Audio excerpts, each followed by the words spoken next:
দরিদ্র ও অসহায়দের প্রতি সদয় হন এবং সাহায্যের হাত বাড়িয়ে দিন। ক্ষুধার্ত ও অসহায়দের সাহায্যে এগিয়ে আসুন বন্ধুরা।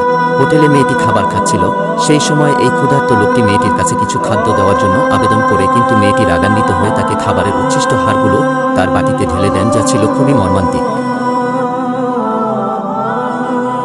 পাশেই খাবার খাচ্ছিলেন একজন ভদ্রলোক। তিনি দৃশ্যটি দেখে কষ্ট অনুভব করেন এবং ক্ষুধার্ত লোকটিকে পরম যত্নে তার বাটিটি উচ্ছিষ্ট পরিষ্কার করে নিজের খাবারটাকে দিয়ে দেন। খাবারের মাংসগুলো দেওয়ার সময় তার বান্ধবী বাধা দেন, কিন্তু তিনি তা উপেক্ষা করে হিম্মতের সাথে মাংসগুলো তাকে দিয়ে দেন এবং তার বান্ধবীর সামনে একটি 1000 ইয়েনের নোট রেখে দেন, যাতে তিনি বেশি করে মাংস খেয়ে নিতে পারেন।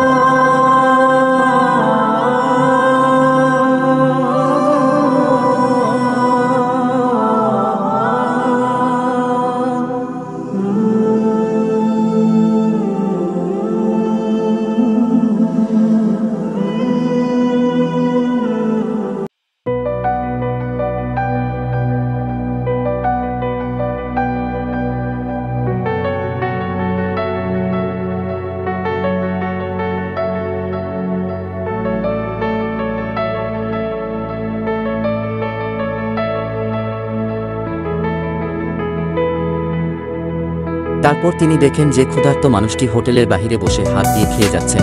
তিনি লোকটিকে যত্নের সাথে ধরে হোটেলের ভিতরে টেবিলে নিয়ে বসান এবং তাকে খাবার সঠিক দিয়ে দেন, যাতে স্বাস্থ্যকরভাবে তিনি খেতে পারেন ভালোভাবে। সুন্দর আচরণ দরিদ্রদের প্রতি। ধন্যবাদ তোমাকে বন্ধু, সালাম জানাই তোমাকে। ক্ষুধার্ত ও দরিদ্রদের প্রতি আমরা অনেকেই নির্দয় আচরণ করে থাকি, যা কোনো ক্রমেই সঠিক নয়। আমরা অসহায়দের প্রতি সদয় আচরণ করলে সৃষ্টিকর্তা আমাদের প্রতি সদয় হবেন। আল্লাহর সাহায্য আমাদের সকলেরই প্রয়োজন রয়েছে। আমাদের জীবনটাই মহান সৃষ্টিকর্তার এক সুন্দর উপহার ও দান। আমরা তার সৃষ্টির সেবা করলেই শুধু সৃষ্টিকর্তার সেবা করা হবে এবং তিনি খুশি হবেন। সৃষ্টির সেবার মাধ্যমেই আমরা মনের প্রশান্তি খুঁজে পাব, সমাজে ভারসাম্য বজায় থাকবে।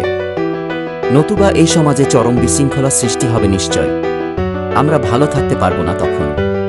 তাই আসুন আমরা সকলেই দরিদ্র ও ক্ষুধার্তদের সাহায্যে এগিয়ে আসি। আমাদের দেশ ও সমাজ সুন্দর ও আনন্দময় হয়ে উঠুক। ধন্যবাদ।